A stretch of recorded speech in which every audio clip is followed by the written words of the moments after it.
The alarm bells in the Galactic Council chamber had been ringing for 3 hours straight. Ambassador Zeth Kar of the Zilani Collective stood at the main display screen, his blue-scaled face showing deep worry lines. The screen showed a massive red zone spreading across 3 star systems like a disease. "The energy field has grown again," he announced to the packed chamber. "It now covers the entire Kepler system and is moving toward the trade routes." Counselor Vexthara, an elderly Aetherin with silver robes and glowing eyes, floated forward on her anti-gravity platform. "How many ships have we lost contact with now?" 47 cargo vessels, 12 passenger ships, and 3 research stations, replied Captain Mordak of the Corvin Defense Fleet. His metallic armor clinked as he moved. All disappeared when they tried to cross the energy barrier. The chamber erupted in worried voices from dozens of different alien species. Some spoke in clicking sounds, others in musical tones, and a few in deep growling noises. But they all shared the same fear. 6 days ago, the ancient ruins on planet Kepler 442b had suddenly come alive after sleeping for 50,000 years. Nobody knew why. The old stone structures began glowing with bright blue energy, and within hours, an invisible barrier formed around the planet. Any ship that tried to pass through the barrier simply vanished, but the barrier was not staying still. It was growing bigger every day, spreading out like ripples in a pond. Soon it would reach the busy shipping lanes that connected a dozen worlds. Millions of people depended on those trade routes for food, medicine, and supplies. Dr. Yithalana, the lead scientist from the Zilani Research Academy, stepped forward. Her people were known across the galaxy for their brilliant minds and careful methods. "We have tried everything," she said in her soft, musical voice. "Our best computers cannot understand the energy patterns. Our most advanced tools cannot measure what is happening inside the barrier." The Corvin engineer Commander Texfer nodded, his large metal head. "My teams have built 12 different types of scanning devices. All of them stop working when they get close to the barrier. It is like the energy field eats our technology." An old Aetherin mystic named Wise One Kethmara spoke next. His kind could sense things that machines could not detect. "I have meditated on this problem for days. The energy feels ancient and powerful, but I cannot understand its purpose. It is like trying to read a book written in a language that no longer exists." Ambassador Kate Morrison sat quietly in the human section of the chamber. She was a middle-aged woman with brown hair and kind eyes. Humans were still new to the Galactic Council. They had only joined 30 years ago, and many of the older alien races still thought of them as young and inexperienced. Kate listened, as one expert after another explained why the problem could not be solved. The Zilani had spent 4 days running every test they could think of. The Corvin had tried to break through the barrier with their strongest weapons. The Aetherins had sent their most gifted mind readers to study the ruins. Nothing worked. "The barrier will reach the Centauri trade route in 6 days, announced Admiral Zorthak, the military commander. "If we cannot stop it, we will have to abandon 3 entire star systems. That means evacuating over 2 billion people." The chamber fell silent. Moving 2 billion people was nearly impossible. Many worlds did not have enough ships. Some planets had no way to support refugees. It would be a disaster unlike anything the galaxy had seen in 1,000 years. Counselor Vexthura looked around the chamber at all the worried faces. "Does anyone have any new ideas? Anything we have not tried yet?" The silence stretched on. The Zilani scientists looked at their computers and shook their heads. The Corvin engineers checked their weapons and found nothing that could help. The Aetherin mystics closed their glowing eyes and felt only confusion. Then a small voice spoke, up from the back of the chamber. "What about asking the humans for help?" Everyone turned to look at the speaker. It was Junior Counselor Piptall, a young Zilani who worked in the records department. His suggestion was met with surprised looks from around the chamber. The humans? Asked Admiral Zorthik. What could they possibly do that we cannot? Ambassador. Morrison felt dozens of alien eyes looking at her. She had been expecting this moment ever since the crisis began. Humans had a growing reputation in the galaxy, but not for the reasons most species respected. They were known for being unpredictable, taking dangerous risks, and trying crazy ideas that should not work.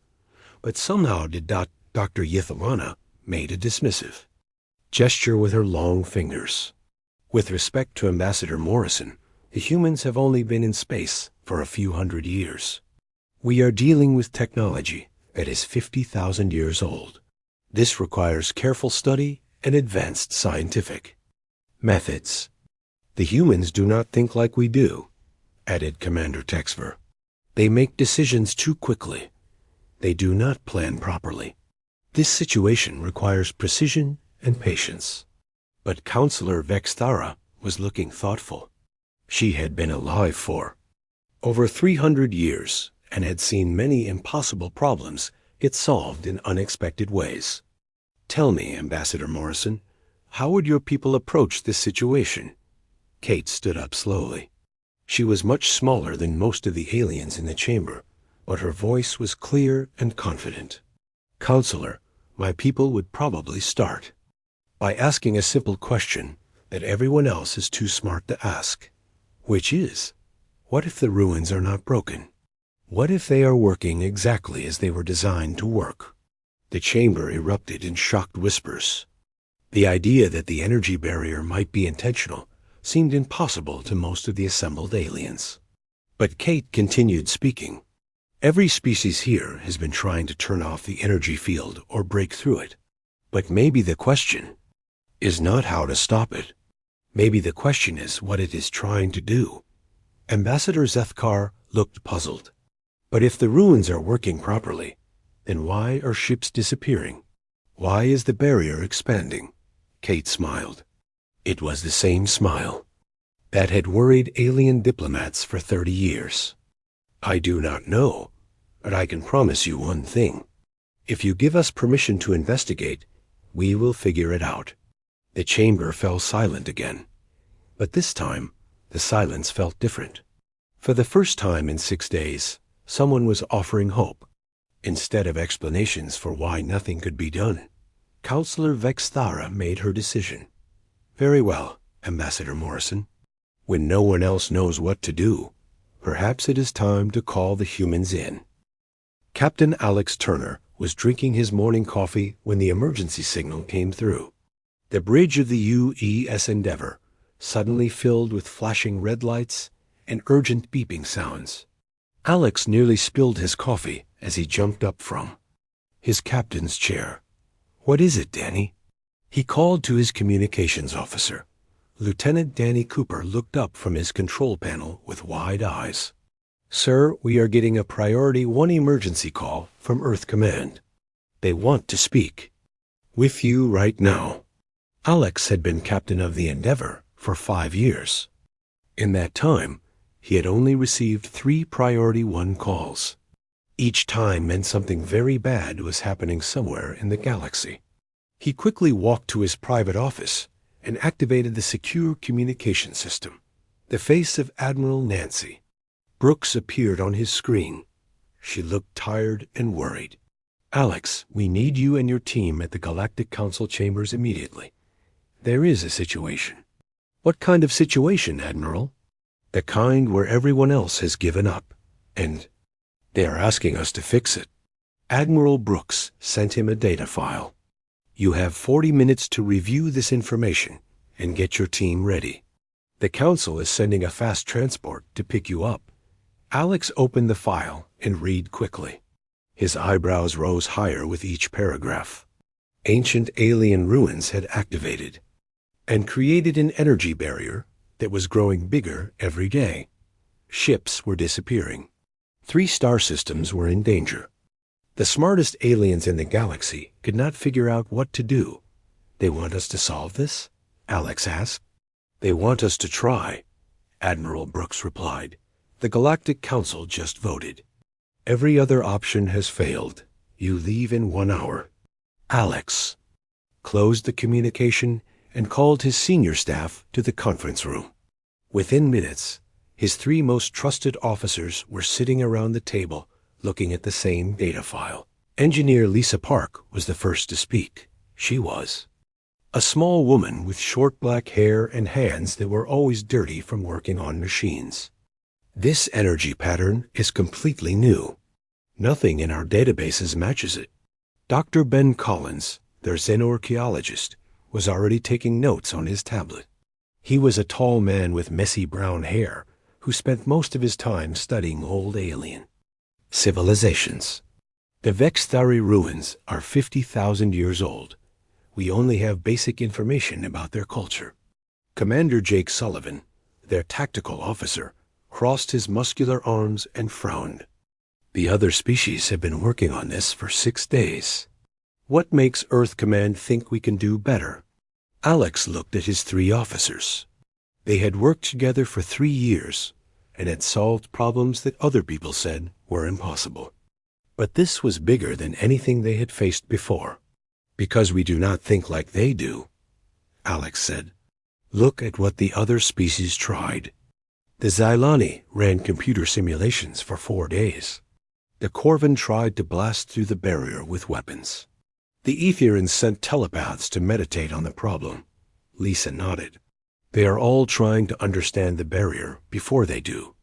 Anything. That could take months or years. Right, Alex continued, but we do not have months. We have days before the barrier reaches inhabited systems. So we are going to do what humans do best. Which is? Asked Jake. We are going to go there, look at the situation with our own eyes, and figure out what to do while we are doing it. Dr. Collins looked worried. Captain, the other species have much more experience with ancient alien technology. Maybe we should be more careful. Alex stood up and walked to the window. Outside, he could see Earth floating in space, blue and green and beautiful. Ben, how many ancient alien sites have you studied? 47 different locations across 12 worlds. And how many times did the textbooks and computer models tell you exactly what you found when you got there? Ben thought for a moment. Never. There were always surprises. Exactly. The universe is messy and complicated. You cannot solve real problems by sitting in a room thinking about them. You have to get your hands dirty and try things. Lisa was already pulling up engineering diagrams on her tablet. If we are going to investigate alien technology, I need to pack some special equipment, stuff that can adapt to unknown energy types. How long do you need? Alex asked. Give me 2 hours, and I can build portable analyzers that will work with almost anything. Jake was studying the tactical information. The energy barrier destroyed every probe that got close to it. We need to assume our ship could be in danger. Can we protect the Endeavor? Alex asked. I can configure our shields for maximum flexibility. But if this energy field is as powerful as the reports say, our shields might not be enough. Alex looked at each of his officers. They all understood the risks, but none of them were backing down. This was what he loved about working with humans. Other species formed committees and spent weeks debating whether something was safe. Humans looked at the danger, figured out how to reduce it, and then did what needed to be done. All right, people. Lisa, you have 2 hours to build your equipment. Jake, get our shields ready for anything. Ben, study everything we know about the Vexthari and try to guess what they might have been thinking. I will coordinate with Earth Command and the Galactic Council. The 3 officers stood up to leave, but Alex called them back. One more thing. The aliens think we are crazy for trying this. They expect us to fail. Let us prove them wrong. As his team left to prepare, Alex returned to his office and opened another communication channel. This time he called his wife Sarah, who worked at the Mars Research Station. "Hi, honey," Sarah said when her face appeared on the screen. "You look serious. What is happening?" "I have to go away for a while. Emergency mission." Sarah had been married to a starship captain long enough to know what that meant. How dangerous.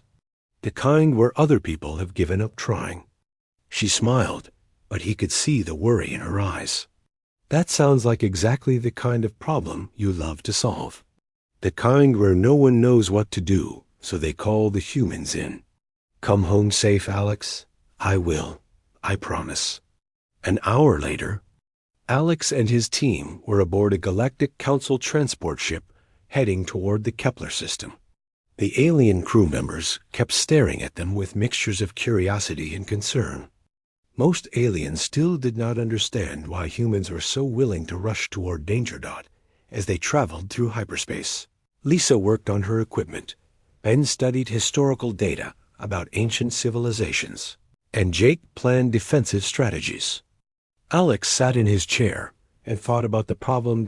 50,000 years ago, an alien civilization had built something powerful enough to disrupt space travel across multiple star systems.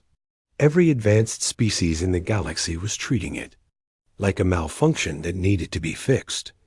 But what if it was not a malfunction? What if it was working exactly as designed? And if so, what had the Vextari been trying to accomplish? Alex smiled. In a few hours, they would find out. The hard way, if necessary. After all, that was what humans did best. The UE's Endeavour dropped out of hyperspace at the edge of the Kepler system. Captain Alex Turner stood on the bridge looking at the main screen. What he saw made him whistle softly.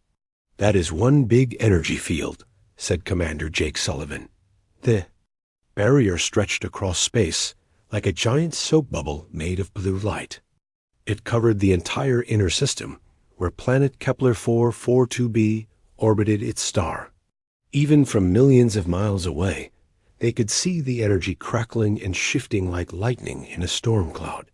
"Sensors are picking up at least 30 ships from different species," reported Lieutenant Danny Cooper. "They are all staying well outside the barrier." "Put me in contact with the lead science vessel," Alex ordered. A few minutes later, the face of Dr. Yithalana appeared on the communication screen. The Zilani scientist looked surprised to see humans arriving. "Captain Turner, I am pleased you have come to observe our research. However, I must warn you to keep your distance. We have lost several unmanned probes already." "What have you learned so far?" Alex asked. "The energy field appears to be generated by the ancient ruins on the planet's surface. Our scans show that the ruins have awakened after 50,000 years of dormancy, but we cannot determine why or how to stop them." Alex nodded politely. "Thank you, Doctor.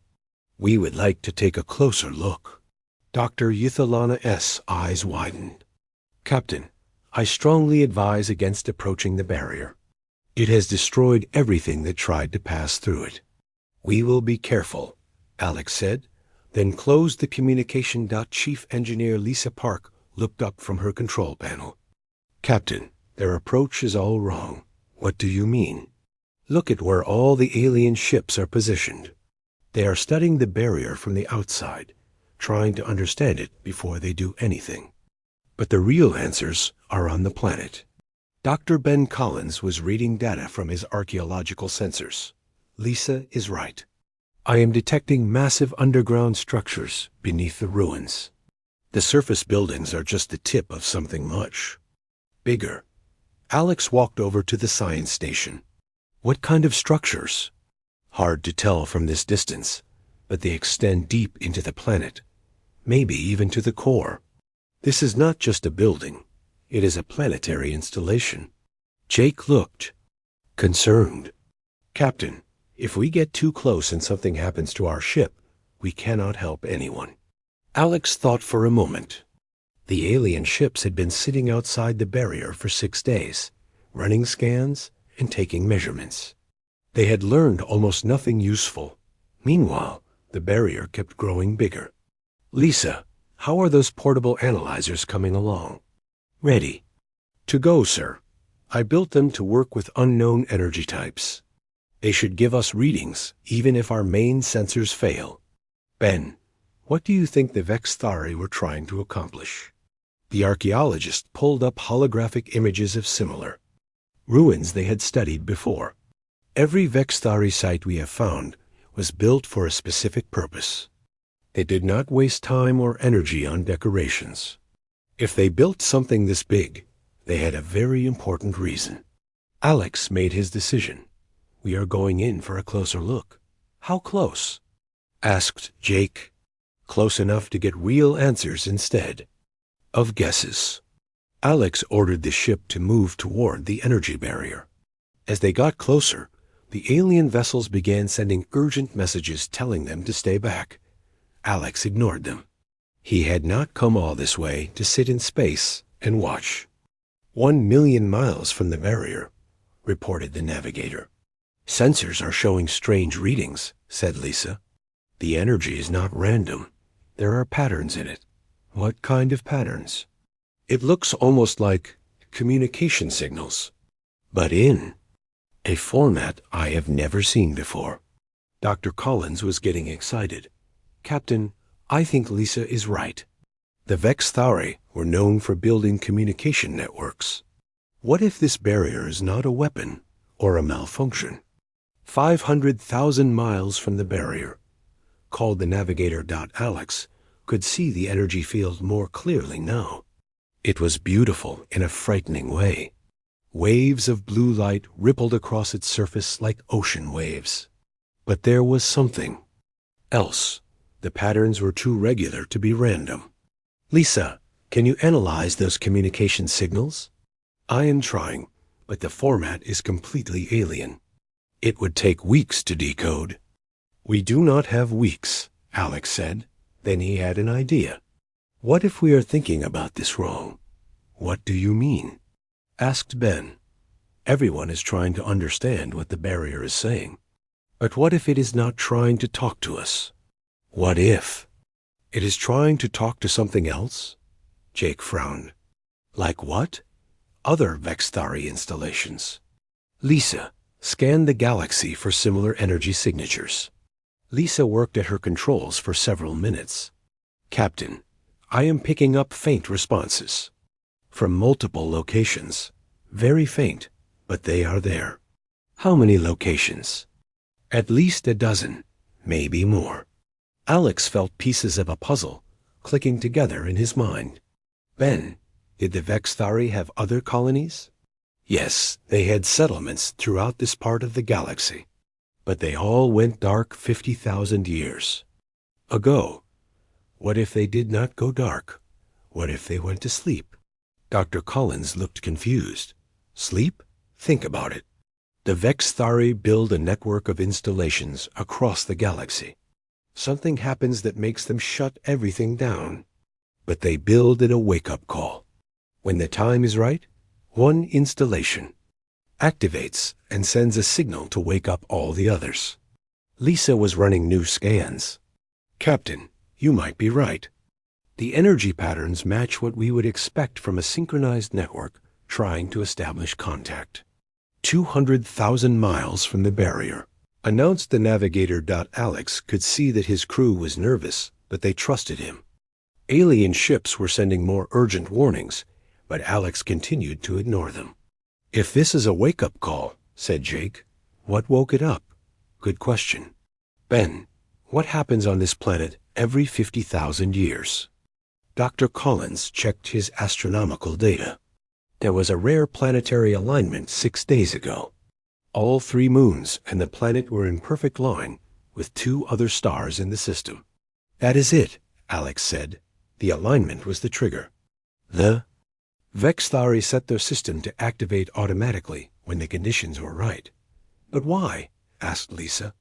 That is what we are going to find out. Take us through the barrier. His crew stared at him. Sir, said Jake, you heard me. The barrier is not trying to stop us. It is trying to communicate. The worst thing that can happen is we find out I am wrong. Lisa swallowed hard. And if you are wrong? Alex smiled. Then we will be the first humans to be vaporized by a 50,000-year-old alien communication system. At least it will be interesting. The Endeavor moved forward toward the swirling blue energy. Behind them, the alien ships watched in horror. As the crazy humans flew directly into the barrier that had destroyed everything else that touched it. 1,000 miles in closing, said the navigator. 500 miles. 100 miles. Contact with the barrier in 10 seconds.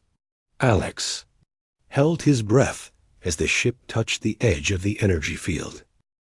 The U.S. Endeavor passed through the energy barrier like a knife cutting through water. Captain Alex Turner had been holding his breath, but nothing bad happened. The ship's lights did not go out. The engines did not stop working. They were still. Alive. Report, Alex called out. All systems normal, said Chief Engineer Lisa Park, checking her instruments with surprise. The barrier did not try to destroy us. It scanned us. Scanned us for what? I am not sure, but it felt like it was checking to see if we were friendly. Dr. Ben Collins was staring at his archaeological sensors.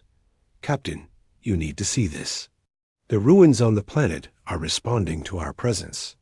On the main screen, they could see planet Kepler 442b below them. The ancient Vexthari ruins were glowing much brighter now, pulsing with blue light in regular patterns. It knows we are here, said Commander Jake Sullivan. Alex walked closer to the screen. Good. Maybe now we can get some answers. Lisa, are you still detecting those communication signals? Yes, but they are much stronger now that we are inside the barrier.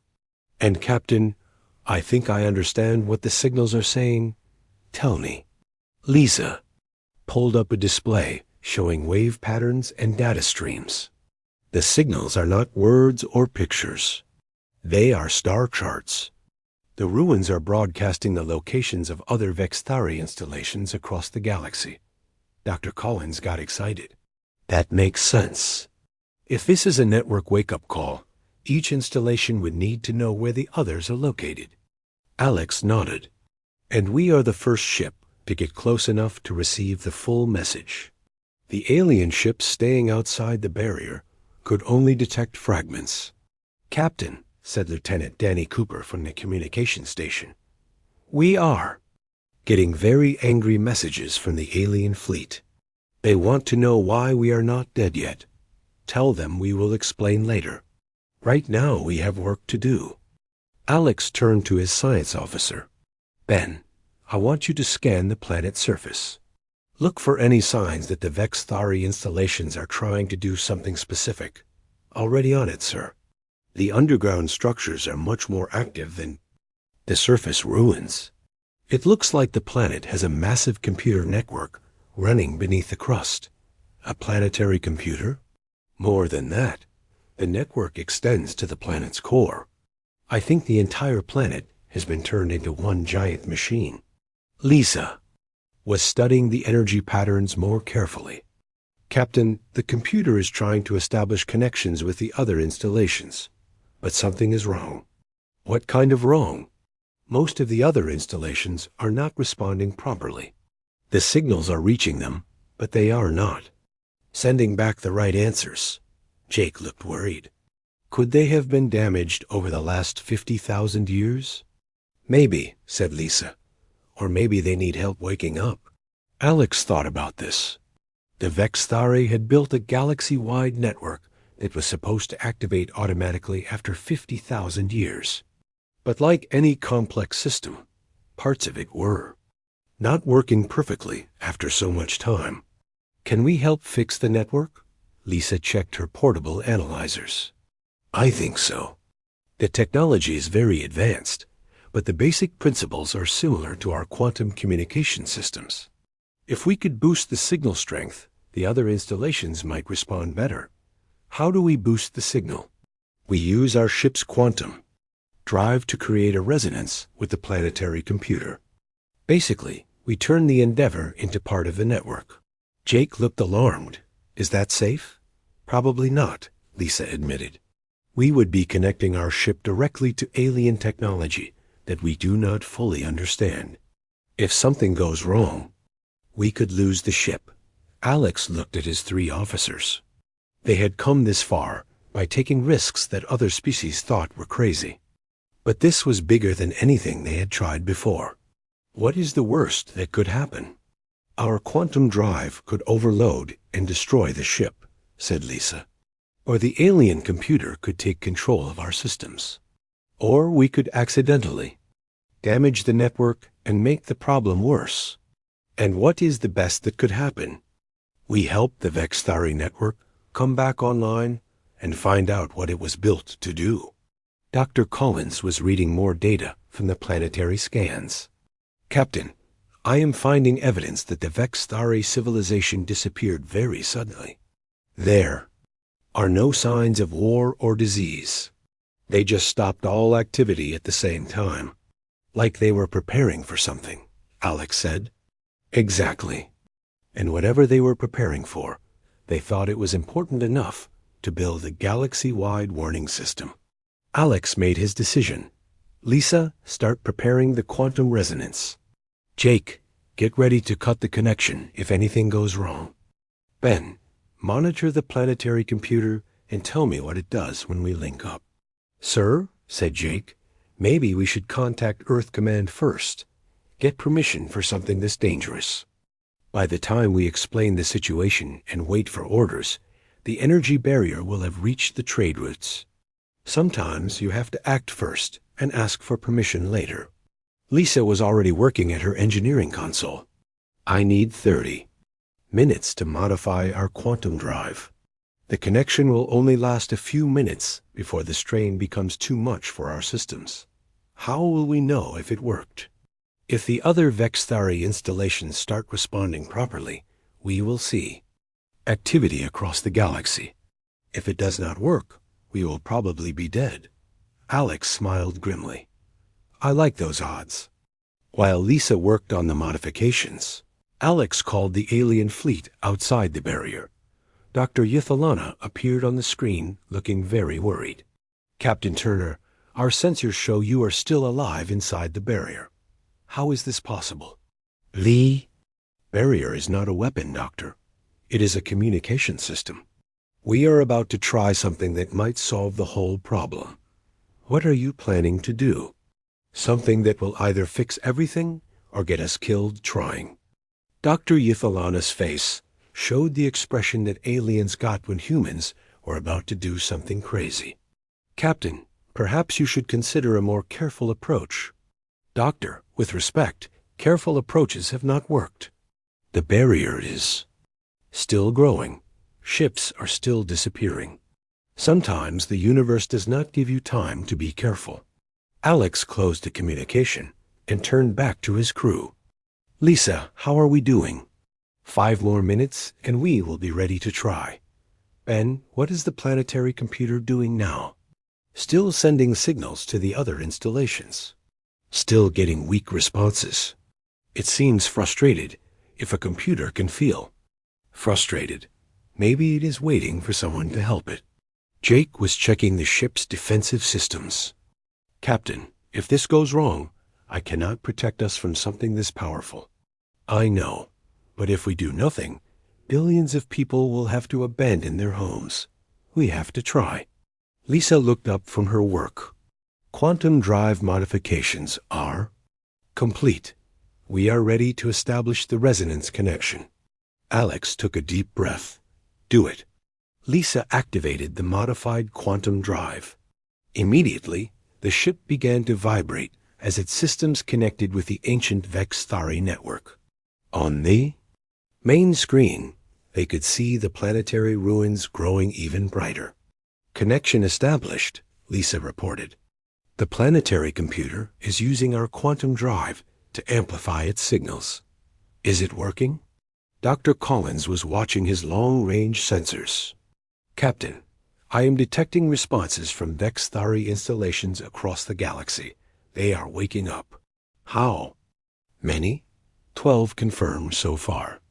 No, wait. 15, 20. They are all coming online. Alex felt a moment of triumph.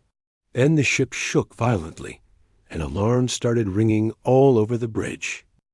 The U.S. Endeavour shook like a leaf in a storm. Captain Alex Turner grabbed his chair as sparks flew from control panels around the bridge. The ship's lights flickered on and off. "Report!" Alex shouted over the noise of alarms. Chief Engineer Lisa. Park was fighting to keep control of her systems. "The quantum connection is stronger than expected.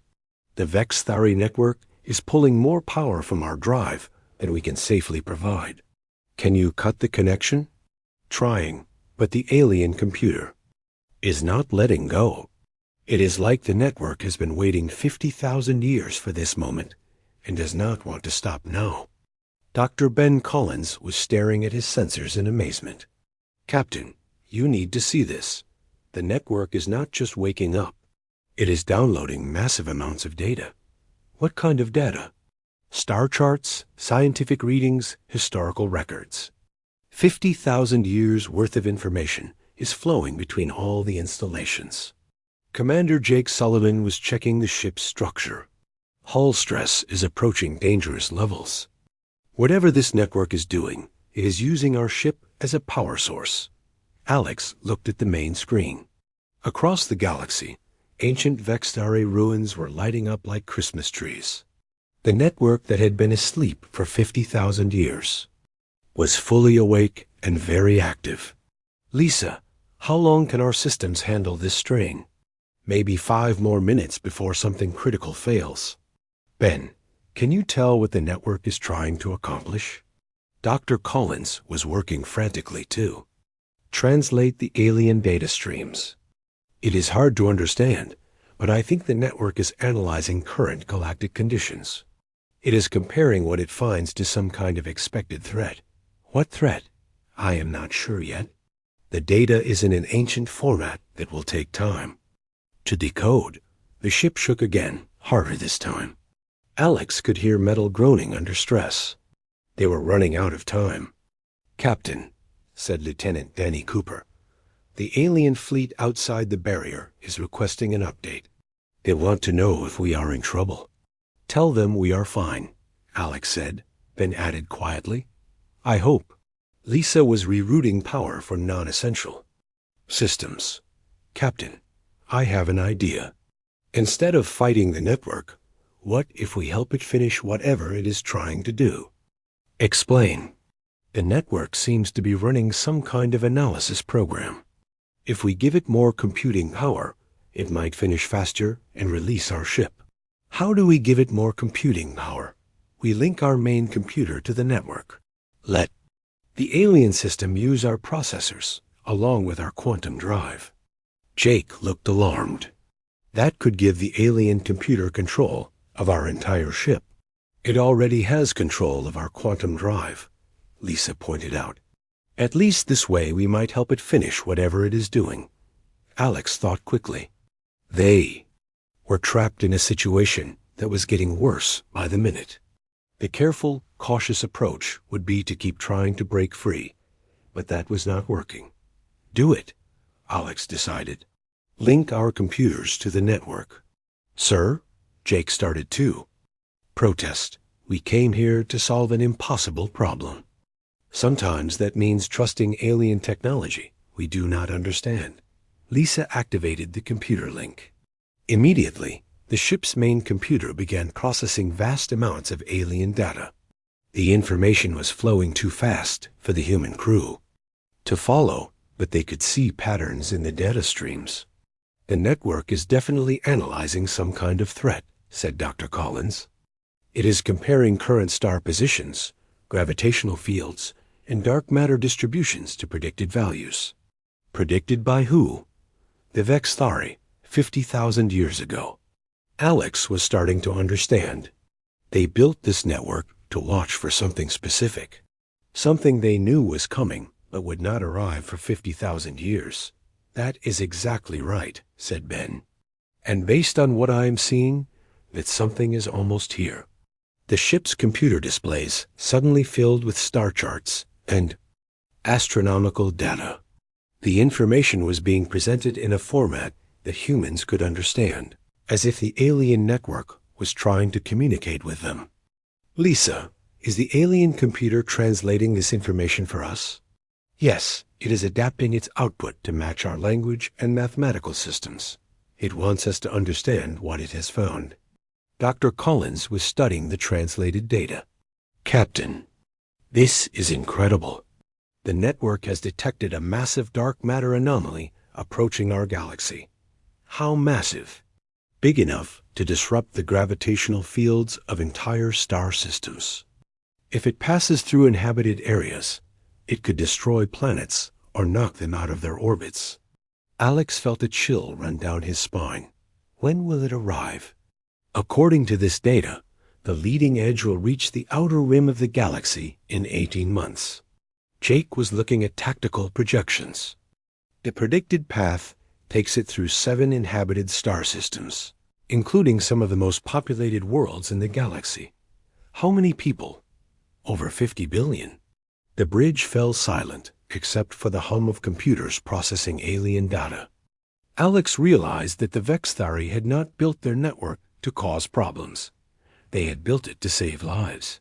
The energy barrier, Alex said suddenly. It was not trying to stop ships. It was trying to get attention.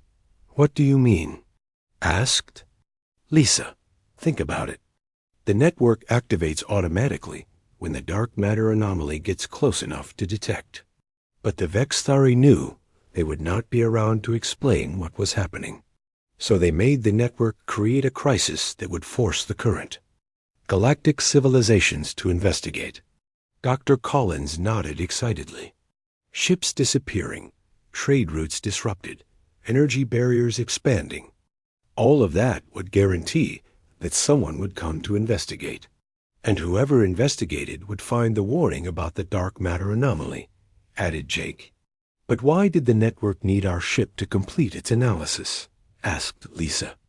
Because the Vexthari technology is 50,000 years old, Alex realized. It needed updated star charts and current astronomical data to calculate exactly where the anomaly would hit. Our computers provided the missing information. The ship's main screen suddenly displayed a new image. It showed the predicted path of the dark matter anomaly in detail, along with recommended evacuation routes and defensive strategies.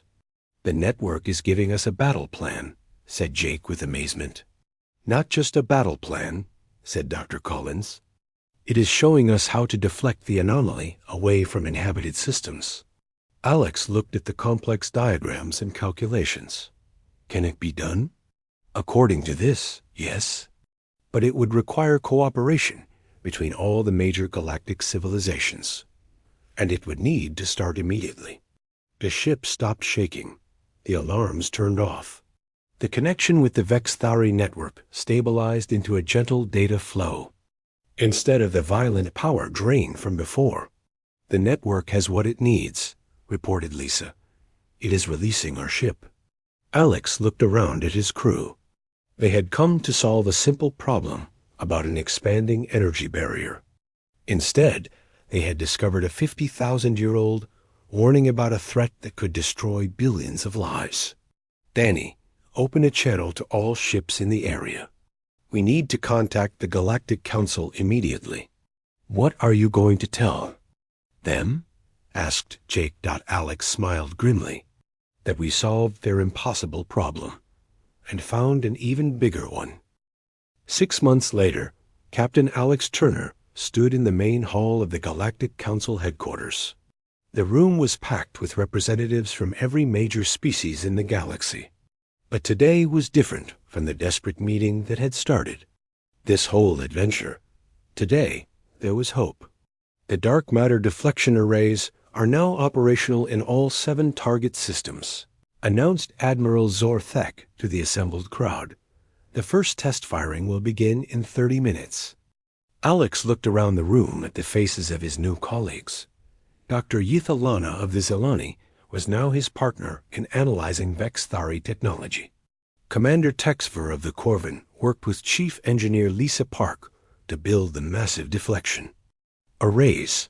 Even the mystical Etherians had contributed their understanding of cosmic forces. "Captain Turner," called Counselor Vexthara, "would you please give us the final status report?" Alex walked to the center of the chamber. 6 months ago, most of these aliens had thought humans were too young and reckless to handle galactic crises. Now they looked to him as the leader of the Impossible Solutions Committee. "The Vexthari network is fully operational," Alex began.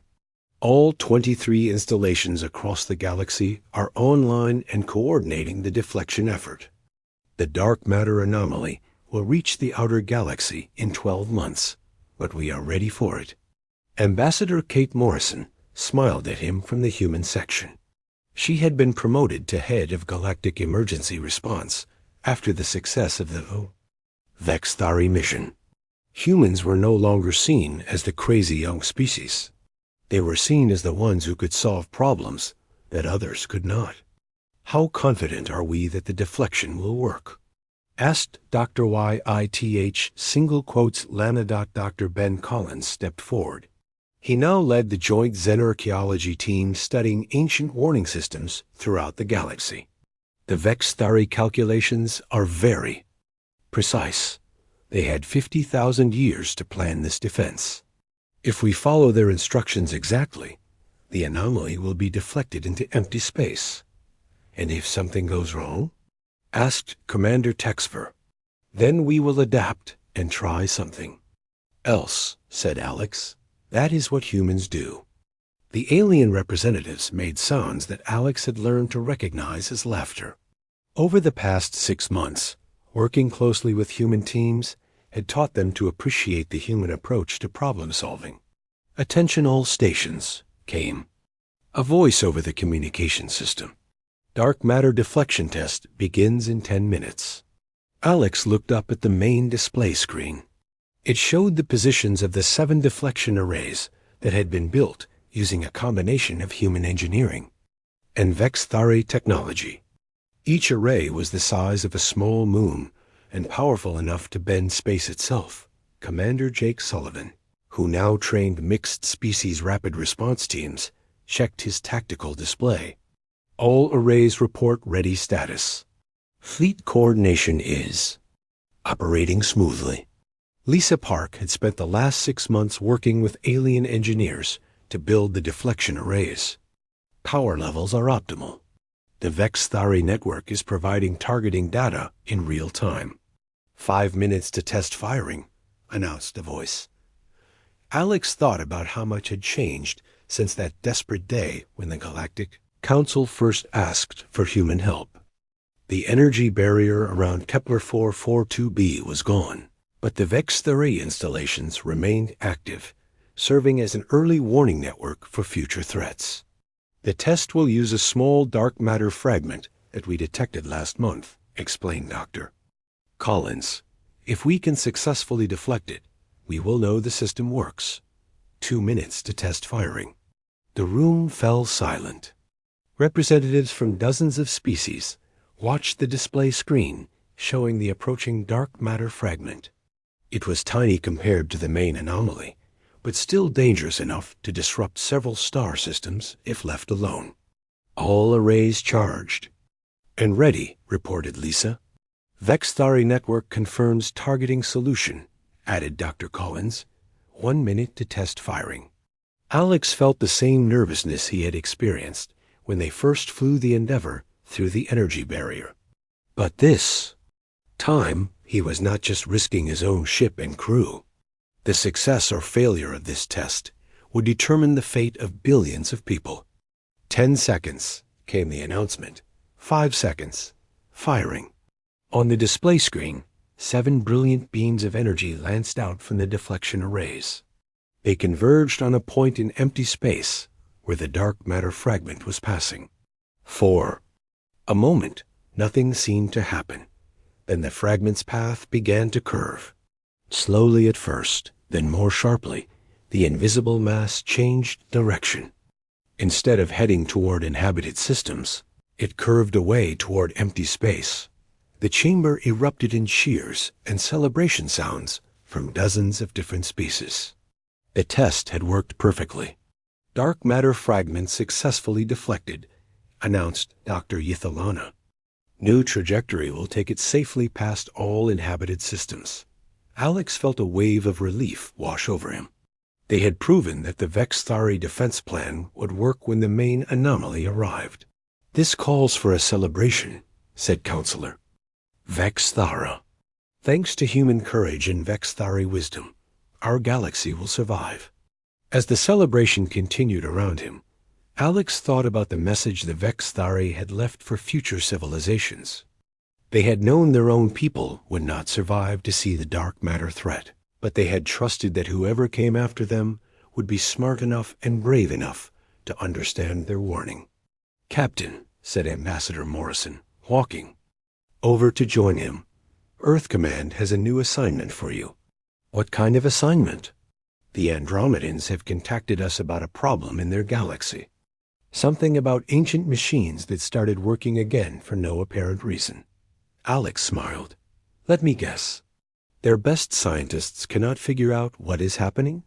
"That is right. They want to know if we can send someone to take a look." "When?" "Do we leave?" "As soon as you are ready." Alex looked around the chamber at all the species working together to protect their galaxy. Humans had found their place in the cosmic community, not by being the strongest or the smartest, but by being willing to take risks and try new approaches when old methods failed. "Assemble the team," Alex told Ambassador Morrison.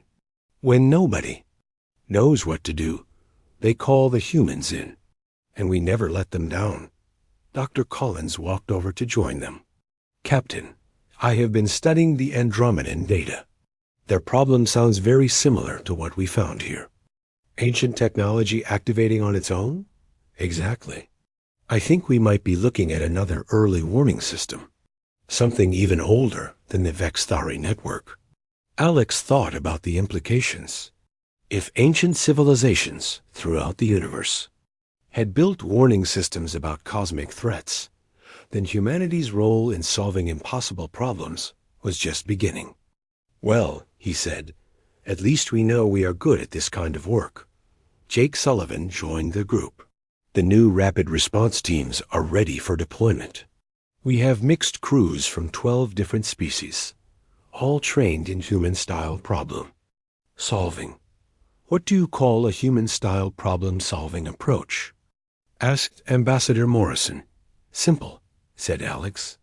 "When you do not know what to do, you go find out, and you do not let fear of the unknown stop you from trying." As the celebration continued around them, Alex looked up at the display screen showing the vast network of Vexthari installations spread across the galaxy. Each one was a reminder that sometimes the most important problems required not just intelligence or technology, but the courage to act when others hesitated. The galaxy was safe, but there were other galaxies with other problems. And somewhere, out there, someone was probably saying the same words that had started this whole adventure. "When no one knows what to do, call the humans in."